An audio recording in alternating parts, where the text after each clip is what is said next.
Hello बच्चों, आप सबको फिर से स्वागत करता हूं। आज के वीडियो में हम लोग जो पॉलिनोमियल चैप्टर है उसका PYQ कर रहे हैं। तो क्या है क्वेश्चन आज जो डिस्कस करेंगे वो CBSE 2008 और हम इसको पुराना क्वेश्चन में नहीं बोल सकते क्योंकि ऐसा क्वेश्चन 2023-24 में भी आता है। तो क्वेश्चंस बहुत इंपॉर्टेंट है। देखो ये जो पर्टिकुलर आज अभी के इस क्लास में हम लोग डिस्कस करने जा रहे हैं बहुत इंपॉर्टेंट है। क्या है? इफ 10 ऑफ द पॉलिनोमियल दिया है a square plus 9 x square plus 13x plus 6 है इज रेसिप्रोकल। ये जो रेसिप्रोकल वाला क्वेश्चन होता है ना, बहुत ही बढ़िया शानदार क्वेश्चन है। मतलब आएगा ही आएगा एग्जामिनेशन में। Of the other than find the value of a। तो क्या कैसे करेंगे? देखो, अच्छा, पॉलिनोमियल क्या दिया है? p ऑफ x दिया है a square plus 9 into x square plus 13x plus 6a। ठीक है, पॉलिनोमियल है, उसमें से थोड़ा पहले ABC निकाल दो। तो a कौन सा होगा? मतलब कोफिशिएंट ऑफ एक्स स्क्वायर का कोफिशिएंट क्या है ना? a स्क्वायर प्लस 9, हमारा b कितना है ना? 13 एंड c तुम्हारा 6a है। ठीक है, कंफ्यूज मत होना। a जो होता है एक्स स्क्वायर का कोफिशिएंट, क्योंकि हमारा जनरल फॉर्मेट होता है x square plus bx plus c। जो एक्स स्क्वायर के पास रहता है उसको a बोलते हैं, जो x के पास रहता है उसको b बोलते हैं और इसको कांस्टेंट बोलते हैं c। तो a b c मैंने पहले निकाल दिया। अब कंडीशन की तरफ जाएंगे। क्या दिया है ना? 10 of the polynomial is the reciprocal of other. मतलब क्या होगा? द जीरोस आर क्या होगा? अगर एक जीरो अल्फा, देखो जीरोस को हम जनरली अल्फा एंड बीटा लेते हैं। अगर पहला जीरो हम अल्फा लेकर चले तो वो बोल रहा है क्वेश्चन के हिसाब से जो दूसरा जीरो मतलब बीटा वो आपका अल्फा का रेसिप्रोकल होगा। रेसिप्रोकल मतलब 1 बाई अल्फा। ये सुनो, the zeros are alpha and 1 by alpha. Do you understand? समझ में आ रहा है किस तरह से? क्योंकि वो क्वेश्चन में बोल रहा है जो दूसरा होता है पहले जीरो का रेसिप्रोकल। पहले जीरो को अगर अल्फा ले रहे हैं, दूसरे को हम लोग लेंगे उसका reciprocal which is 1 by alpha. ठीक है, चलो अब देखते हैं। अब हम क्या पता है प्रोडक्ट, मतलब जब हम लोग अल्फा इंटू बीटा करेंगे क्या लेते हैं? c बाई ए। मतलब प्रोडक्ट ऑफ द जीरोस को लेते हैं c बाई ए।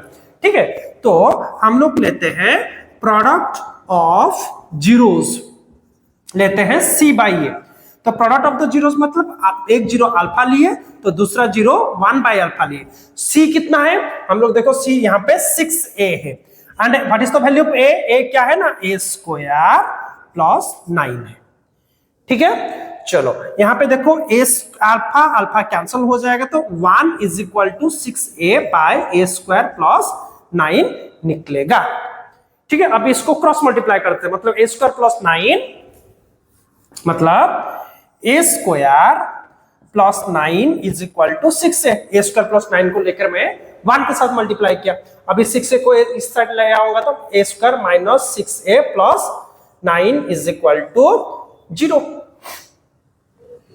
ठीक है, चलो अभी देखो ये आ गया क्वाड्रेटिक फॉर्मूला। हमको मिडिल टर्म फैक्टरेशन करना है। मिडिल टर्म फैक्टरेशन कैसे करते हैं हमको पता है ना। अगर हम मिडिल टर्म जनरल फॉर्मेट क्या होता है आपका एक्स स्क्वायर और a x square plus b x plus c. यहाँ पे एक्स की जगह ए यूज हुआ है, वेरिएबल एक्स की जगह ए यूज हो रहा है। मतलब इसका जो कोफिशिएंट है वो ए होगा। तो क्या करेंगे ना? Dash plus dash is equal to कितना होता है? Middle term, okay, -6 and dash into dash is equal to AC. A हमारा 1 है, सी हमारा 9 है, तो 9 होगा। ठीक है ना।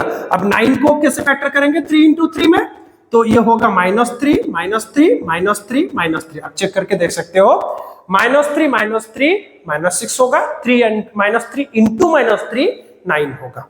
ठीक है, चलो इसका और भी पेयर निकल सकता है। मतलब जैसे 1 इंटू 9 निकल सकता है। उसके जाएंगे 3 इंटू 3। 1 इंटू 9 नहीं होगा लेकिन 3 इंटू 3 सेटिस्फाई करेगा, इसलिए -3 हम लोग यूज कर रहे हैं। ठीक है, चलो इसको फैक्टराइज कर देते हैं। मिडिल टर्म फैक्टराइजेशन करते हैं तो क्या निकलेगा? a square -3a plus 9 is equal to 0। तो ब्रेक होगा तो a कॉमन जाएगा, a -3 कॉमन जाएगा तो a -3 इज इक्वल टू 0। तो ये हो जाएगा a -3 into a -3 is equal to 0। मतलब a -3 का whole square is equal to 0। मतलब a -3 इज इक्वल टू 0। तो a का वैल्यू कितना हो जाएगा?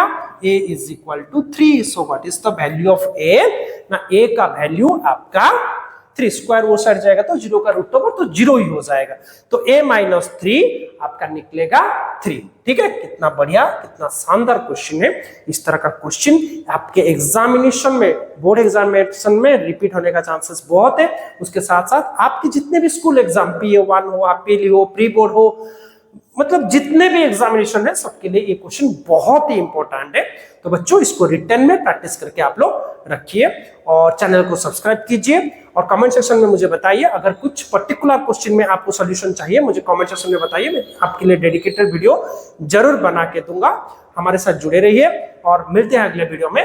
धन्यवाद।